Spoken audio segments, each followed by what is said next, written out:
Hello, you're listening to On Israel in Al Monitor. I'm Ben Caspit from Tel Aviv. Israel's border with Lebanon has been more or less peaceful for the past 15 years. Is this about to change? Is Israel's northern front on the verge of blowing up at this critical timing for all sides? Is Hezbollah changing its policy? And has the deterrence that Israel achieved in the Second Lebanon War in 2006 been eroded? Will history repeat itself with a new, inexperienced prime minister being dragged into a vicious all-out war with Hezbollah and probably with Iran, exactly like what happened to Ehud Olmert on 2006? No one has conclusive answers to these questions, which are now keeping awake decision makers in various capitals: Jerusalem, Beirut, Washington, Tehran, and elsewhere. A few days ago, 3 Katyusha rockets were fired from southern Lebanon into northern Israel, probably by rogue Palestinian groups and without Hezbollah's advanced knowledge. Israel retaliated with heavy shelling, and hours later with a highly unusual airstrike on targets in southern Lebanon. Neither side sustained casualties, but Hezbollah responded on Friday morning with a barrage of 19 Katyusha rockets fired on purpose at uninhabited areas in northern Israel. As this podcast is being recorded, Israel's new leadership is debating how to proceed. Should it contain the incident and mark new red lines drawn by Prime Minister Naftali Bennett? There is widespread agreement among experts here that we're not headed for an escalation with Hezbollah, but when it comes to Lebanon, Hezbollah, and Israel, such definitive assessments are risky. This is all happening in a crucial crossroads. Iran, under its new president, is having to decide whether to return to negotiations on nuclear agreement with the world powers. The United States has to decide where it's going on Iran. And Israel is debating whether to continue saber rattling or move ahead with the so far successful diplomatic campaign it launched against Iran following the Mercer Street attack. Our guest today is called among senior intelligence officials in Israel Mr. Iran, one of the most knowledgeable experts on the Israeli-Iran conflict. He has over 20 years of experience in military intelligence collection and analysis. Reserve Major Danny Citrinowicz was in charge of research on Iran and its nuclear ambitions, and also served as the representative of Israeli military intelligence at the Israeli embassy in Washington. He is currently a senior fellow at the Abba Eban Institute of the Interdisciplinary Center and a blogger on Iran, Hezbollah, and geopolitics for the Times of Israel. Major Danny Citrinowicz will be with us right after this short break.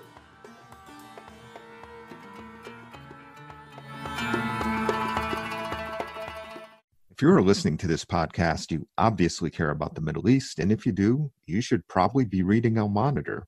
Al Monitor is a global newsroom headquartered in Washington, D.C., with a network of over 160 contributors around the world. Al Monitor offers first-class reporting and analysis from a range of perspectives and an approach that represents the highest journalistic standards, as well as an award-winning commitment to press freedom and independence.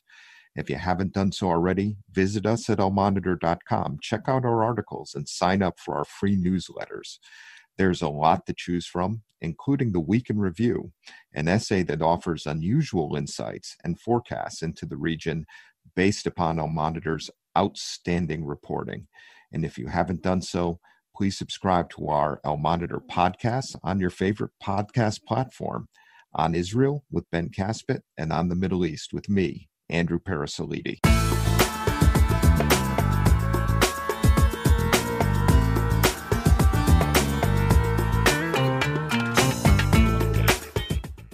Now I'm happy to say hello to Major Reserve Danny Citrinowicz. Thank you for joining us, Danny, here on Israel in Al Monitor. How are you doing? I'm fine. Thank you for having me. All right, let's start. We have a lot of things to talk about because the Israeli northern front is getting hotter. And let's start with the latest developments. What is your assessment of Hezbollah's response to the Israeli Air Force attack on southern Lebanon? 19 rockets are a heavy barrage, even though they were not directed at populated areas. Is Hezbollah adopting a new policy? And is it still deterred by Israel, like spokespersons from the IDF said this weekend, or vice versa? Or is Israel deterred by Hezbollah? And what would you do if you were calling the shots for Israel? First, I think that Hezbollah is all about what we call the deterrence equation. For Hezbollah, it's extremely important to preserve the deterrence with the state of Israel. And why it's so important, especially these days, because Hezbollah is really annoyed from the fact that Israel will exploit the political instability in Lebanon and actually attack or continue attacking in Lebanon. And specifically, I'm meaning what the recent statement made by Israeli seniors talking about preemptive strike in Lebanon against Hezbollah accurate missile facilities. So I think for Hezbollah, he's very annoyed from the fact that the recent air attack in Israel will become a slippery slope, meaning that in the future, Israel will continue attacking or using airstrikes in Lebanon. This is something that Hezbollah really cannot accept. That's why he really wanted to make Israel understand that there is a price to pay if Israel will continue attacking Lebanon. Now, for your question regarding who is deterred, I think both sides are deterred, and that's an important thing to say. Actually, it's a mutual deterrence. Exactly. I think that people are asking why from 2006 the border is so calm. I think because of the mutual deterrence. I think in the Cold War there was a phrase in MAD, mutual assured destruction, meaning that Russia or Soviet Union and US couldn't open a war between them because of the fact that they are both deterred because of the nuclear capability. So I think the same notion is really happening right now between Israel and Hezbollah on the conventional level. I think both sides really understand that opening a war it will cost, it will have tremendous effects. And Israel, of course, will have the upper hand, but Hezbollah can cause or can inflict a lot of damage to Israel. So in that sense, I think that both sides understand that. Now, looking into the future, the question is, of course, what can be done? I think that the answer to weaken Hezbollah is not coming from the military spectrum, meaning that because this war, I don't want to say futile, but I think that war is costly. I think that Israel can exploit the recent political developments in Lebanon. And I think that what we saw after the missile being shot, the Druze attacking Hezbollah military men that really returned back or on their way to shooting the missile, I think that's an important indication that the current situation in Lebanon, especially the political one, opened the way to really rethink on how we can exploit the weakened status of Hezbollah and actually working with the international community, finding ways to disconnect Hezbollah from the state of Lebanon. Okay, allow me asking a follow-up question on this. We saw very interesting and I think unprecedented pictures after the launching of these Katyusha rockets by Hezbollah activists during the weekend. Local Druze residents, I think from Hatzbaya or many other places from southern Lebanon, attacked the Hezbollah men and they humiliated them. And I think they even they took them and they took the launcher itself. And maybe it can show us that Hezbollah's position or situation in southern Lebanon, which is supposed to be its base, is not so solid as we thought. I totally agree with what you're saying. I think that, again, Hezbollah is very strong militarily. We have to admit that. He have, in his arsenal, he has hundreds of thousands of rockets. He has hundreds of accurate missiles. He has so many capabilities. But politically, he is in a dire situation. And I think that also correlates to what you mentioned. I think looking back at what Hezbollah really tried to achieve in Lebanon is actually controlling the country without actually controlling, meaning that just making sure behind the scenes that the state of Lebanon will not threat Hezbollah. And I think that this is something that is really being shaken right now, because this structure that Hezbollah worked so hard to build actually is really being undermined by those protests in Lebanon. So I think it's really paved the way to to think on other approach to the Lebanese problem. For example, see how you can gather those who are against Hezbollah. We saw the Druze, of course, the Christians, the Sunnis, and even Shiite elements within Lebanon, and to really think how you can use this court situation in order to put a lot of pressure on Hezbollah itself. Even more than that, the Lebanese problem is not only an Israeli one.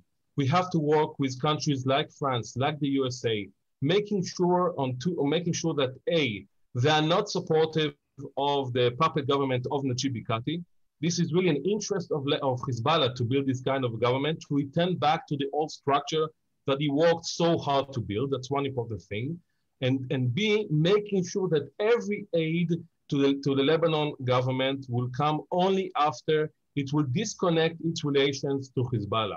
And I think that if in the past mentioning that was really science fiction, today, and we see these events in the Druze attacking Hezbollah, who thought about that? I think it really opened the way to a new approach that we can explore together with the international community to weaken Hezbollah. Okay, let's move maybe to Benjamin Netanyahu. He's not prime minister anymore, but who was the standard bearer of the struggle against Iran over the past decade. What legacy did he leave behind for Naftali Bennett in this regard, in your opinion? I think that we just need to look at the numbers, first and foremost. I think in 2009, when Benjamin Netanyahu entered office as the Prime Minister of the State of Israel, Iran enriched uranium with IL-1, first-generation centrifuges. It enriched only for a low enrichment capabilities percentage. It had a very limited stockpile of enriched uranium. And looking today, of course, Iran nuclear program is actually a monster in a way, meaning that they're enriching with IL-2 capabilities, and it's really a game changer in the way they can enrich uranium. They're enriching to a higher level, of course, and up to 60%. And of course, they're also doing things like building or producing what we call uranium metal, that is actually what we thought that they would never do, but they broke the barrier and they are doing that as well. And this is something that is very severe and serious. So just taking those figures, you can understand that the difference between 2021 and 2009. And I'll take it even further. And I'll say what I think were the strategic mistake that Benjamin Netanyahu did in relating to Iran. I think first and foremost, he thought that the maximum pressure campaign will force Iran to choose between its nuclear program and the survival of the regime. Unfortunately, it didn't happen, because for Iran, the survival of the regime depended on the nuclear program, meaning that they knew if they will forgo the nuclear program, they will seem as very weak in the eyes of their own population. The second problem that Benjamin Netanyahu had is the fact that he didn't understand the importance of the JCPOA.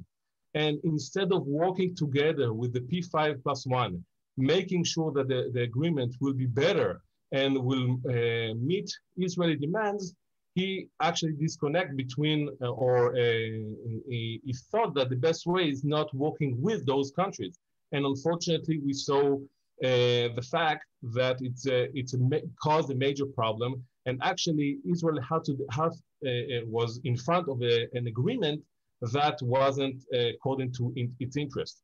Even more than that, and I'll take it even further, I think there was a major problem in the fact that probably Netanyahu thought that there were some activities that Mossad or other agencies can take that actually will push back the Iranian nuclear program.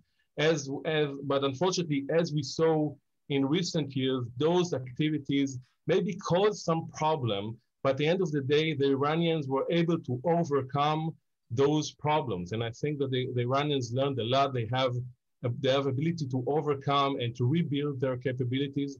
So in that sense, those activities were probably were important, but they didn't achieve the relevant goal. So in that sense, not supporting the JCPOA, thinking that the maximum pressure campaign will bring the Iran for some sort of a decision point, and thinking that Mossad activity in Iran will change everything. I think those were three pillars that Benjamin Netanyahu actually mistaken with, and that's why or those are part of the reason that we see that the program today is highly advanced and the Iranians are really advancing in their enrichment capabilities. I wrote and reported in a few of my columns in Al Monitor and in Ma'ariv also that he was warned, that Netanyahu was warned by the professionals, guys like you, and even generals from the military intelligence and Mossad, that his gamble is too risky. He's putting all his jetons on Donald Trump, the president. And by the way, you did not mention it. He also hoped that Trump will strike military, the nuclear infrastructure in Iran. So all these hopes did not fulfill. And do you know that the professionals' opinion was not as the same as Netanyahu's? When I was in my service, and I escorted the negotiation. I was the head of Iranian nuclear section in the Israeli Defense Intelligence, and actually I remember that during the discussions, and the professionals said that, and even more than that, I think even General Eisenkot and other seniors from the military itself were supportive of the agreement because of the fact that this agreement really allowed the IDF to focus on the more imminent threats, like Hezbollah, like Hamas, and actually save a lot of money because of the preparation for something that will happen in Iran. So I think in that sense, he was warned, but I think for him, it was important to preserve Iran as a threat, not only for security issues, but probably for political issues or political means. That's why I think that in the end of the day, we're looking in hindsight on Benjamin Netanyahu policy towards Iran, we can see a lot of strategic problems, a lot of strategic mistakes that at the end of the day may cause three main things. A, Iranians are running in the enrichment. We see that all over. That's one problem. B is the fact that actually Israel is considered by the international community as a player that really tried to undermine the agreement and to push US outside of the agreement. And that will have a severe effect even for the future. And C, I think that it's really caused a lot, the fact that US exit the agreement caused, of course, problems in the enrichment, but also not a lot of experts talking about the political implication of that, meaning that actually the fact that the JCPOA was actually canceled really weaken those in Iran, those moderates in Iran that really want to see a change to Iran's policy in the region and in the nuclear issues. So all of these things happened because Israel and Trump administration got out, or Israel pushed Trump administration to go out from the agreement, something that we see the implication of that today. Now, Naftali Bennett is Israel's prime minister. He's supposedly more hawkish than Netanyahu, but he's going to the White House in a few weeks. What do you think he should ask of President Biden? What should his goal be on the Iran issue? I think that before we're talking about Iran, I think Prime Minister Bennett needs to think hard and clear what he's going to say to President Biden regarding China. I think it's the most important thing. And actually, it's also connected to Iran because we have to remember this current US administration has bigger fish to fry than Iran. And I really mean China. China is the most important, most imminent threat to the US in their own views. So I think even before we're getting into the Iran issue, I think that we need to think hard clear on our China's policy and how we can mitigate between China and US in a way, because I think this is something that will be the first point that the administration will raise during the discussion with Prime Minister Bennett. So now, maybe President Biden will try to trade with Naftali Bennett what President Obama tried to do with the Palestinian issue. Now the Palestinian issue is less relevant because this kind of coalition in Israel, it's impossible to do anything with substance with the Palestinians. But maybe Biden will tell him, listen, you'll work with me on the Chinese issue and I'll help you on the Iranian issue? Maybe, but I think that this administration has some sort of a clear view towards Iran. And I think that we have to remember that. Now, you asked me about the do's and the don'ts or what Prime Minister Bennett needs to do. I think that let's start with the don'ts. I think that coming to the US president and present him files on President Raisi or how Iran is advancing in its nuclear program, it's futile, it's worthless. The American intelligence community knows that very well. And it doesn't change, it will not change US policy towards Iran. That really, in a nutshell, the US is really want to focus, like we said, on bigger enemies like China. So for them, returning back to JCPOA is an important piece of the puzzle. We see US withdrawing from Afghanistan, we see them probably withdrawing from Iraq. And that's extremely important to understand that the US the priorities has changed. So I think that Prime Minister Bennett needs to come with a positive attitude toward Iran, meaning that he needs to say to President Biden, I will support or will build a team, even behind the scene, that will try to see how we can return back to JCPOA and maybe make some amendments that will benefit both countries in the JCPOA. And why it's so important? Because if there will be an agreement, probably Israel will want some sort of compensation. So you will be in a better place to demand such a compensation if you will help the US administration turning back to JCPOA.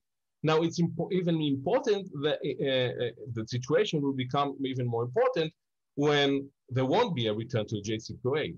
I think Israel needs to think hard and clear how we can rebuild some sort of international coalition, of course, together, led by the US administration, to really put some pressure, a lot of pressure on the current Iranian administration.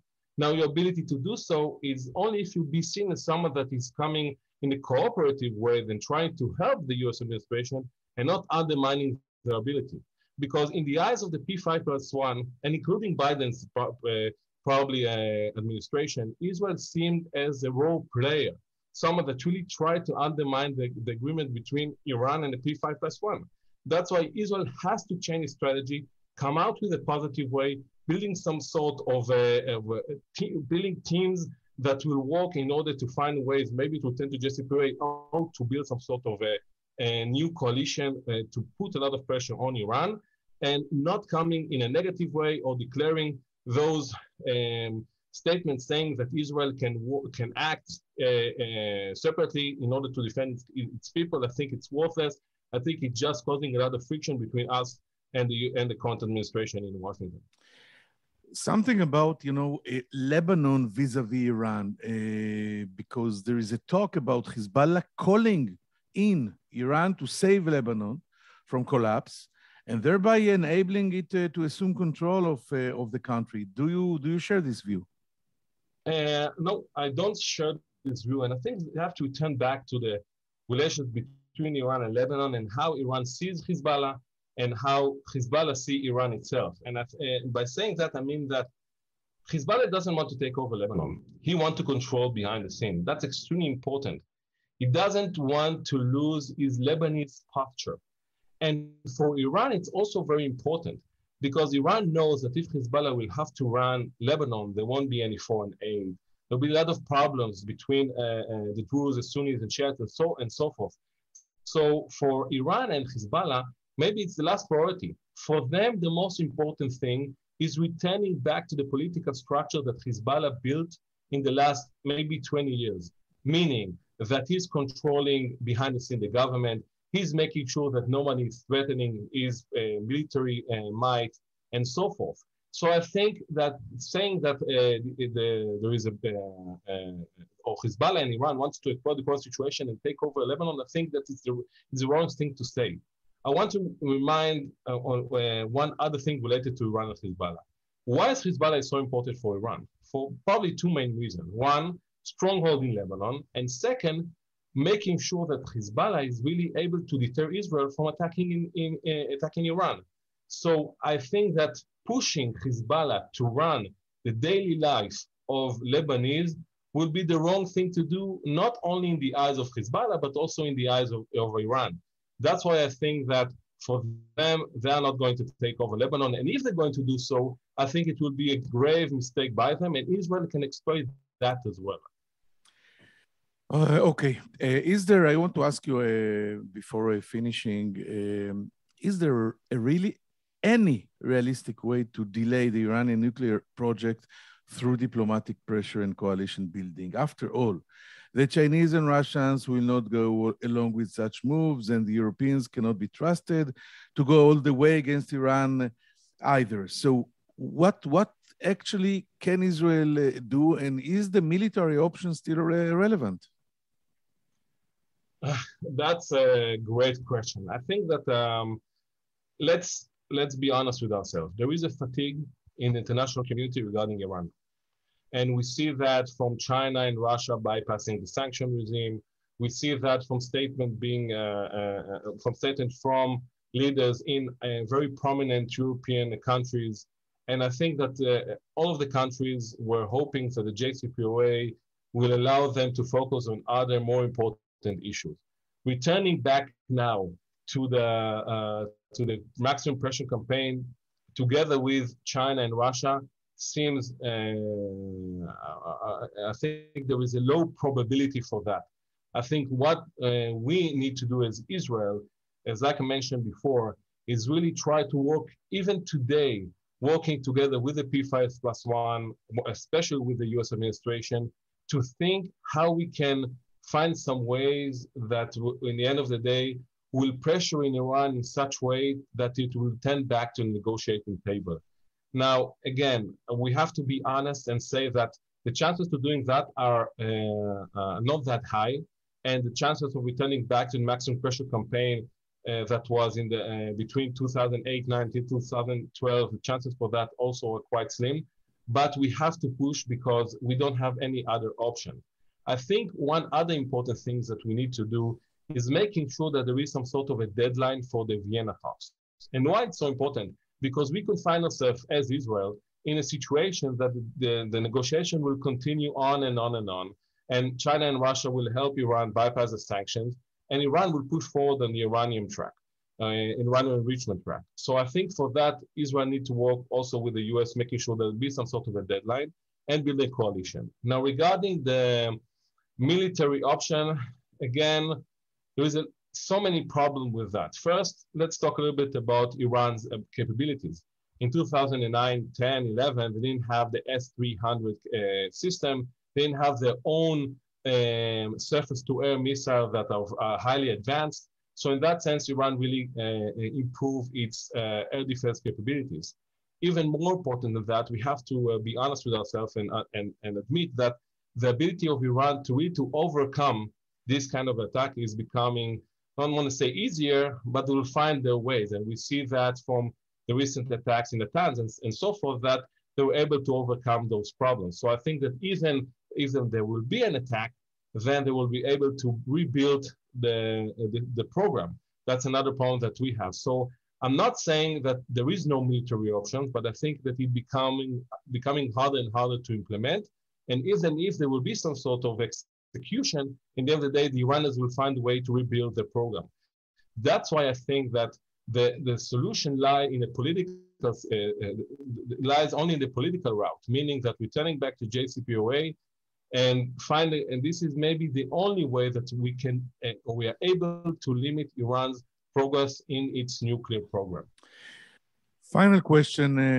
I want to talk with you about what we call the war between the wars. I want to know, what do you think about the Navy's, the Israeli Navy's strategic campaign against Iranian oil tankers. It was published in the foreign media, which has triggered Iran's current aggressive responses, which peaked with a fatal drone attack on the Mercer Street. Was it wise to do it?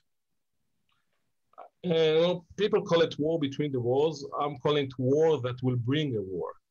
And why? Because let's look really what happened in recent years because of these attacks. We're very close to war with Hezbollah because we killed by accident Hezbollah operatives in Syria. We were very close, I don't say to war, but with the conflict with Russia because of the Tupolev being shot down. So I think first and foremost, we have to understand that the implications of that are severe.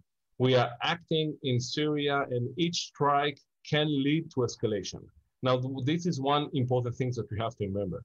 But even more important than that, let's look at what really the Mabam or the war between the wars really achieved. Hezbollah's military might is in its peak, is still allowing or being allowed by the Syrians to get anything from the Syrian arsenal. The Iranian entrenchment is continuing in Syria. They're building strategic capabilities over there. So in that sense, I think that Israel really fell in love with the strikes in Syria, but those are tactical. They're not strategic. And this is, again, when you're looking into the future, asking where we can continue from here, I think that the solution regarding Iranian entrenchment in Syria is not a military one, it's a political one. For example, working with Turkey, working with Russia, undermining Bashar al-Assad. I think Bashar al-Assad's ability and the fact that he is still president, allowing Iran to have this kind of an entrenchment in Syria, and also Hezbollah, of course. So in that sense, I'm not sure that the Mabam is really the answer to the problems that we have in Syria. Now, I'll take it one step further regarding the naval activity. I think it was the wrong thing to do. Actually, we played in the backyard of the Iranians. Now, we have to understand that regarding the Iranians, one thing is striking them in Syria, and the other thing is really striking the tankers in the Red Sea. Because for them, it's imminent threat on their house. It's in the backyard. And they have, of course, the upper hand, militarily and, of course, in intelligence-wise. So actually, we got into friction with Iran that in a status that actually they are superior than us. They're controlling, of course, the maritime routes over there. They can attack each ship that they want to do. And actually, of course, Israel is really dependent on the maritime routes bringing supply to Israel. So in that sense, I think it was the wrong thing to do. And I think it was the wrong thing to return back to this kind of a campaign.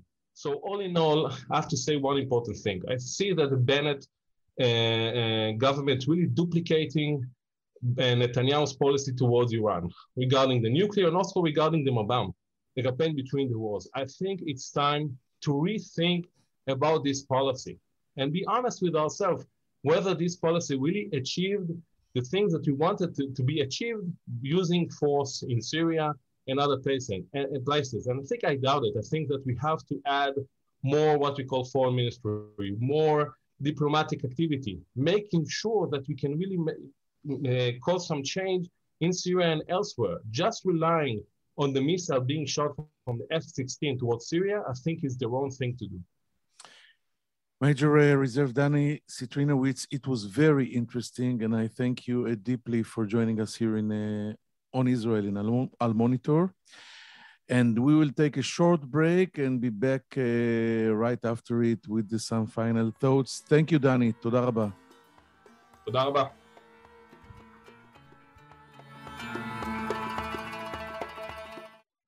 I'm Andrew Parasolidi, president of the award-winning media news site Al Monitor, where we cover the Middle East with some of the best reporters and columnists anywhere. And I'm excited to announce our new podcast on the Middle East, where each week I will interview newsmakers from the U.S. and the region about the latest news and trends with additional commentary from our on-the-ground correspondents. Those of you who follow the region know that what happens in the Middle East doesn't stay in the Middle East. And to cite another great movie line, every time the U.S. tries to get out, the region pulls us back. Your time is valuable, so let me promise you this. You will learn something and you will never be bored, because each week we'll be talking with and listening to those leaders who are making the news and shaping the trends in this critical and fascinating region. So please subscribe to On the Middle East with me, Andrew Parasiliti.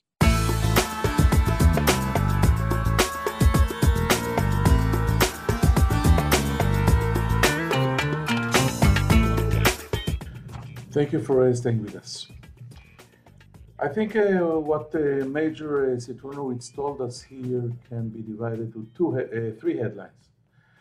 First, Netanyahu's Iran strategy and policy was a fiasco, a disaster waiting to happen that really happened. B, right now, Israel has to make a fast and crucial U-turn, work with the international community and especially the American administration, not against it, regarding trying to go back to the nuclear agreement with Iran.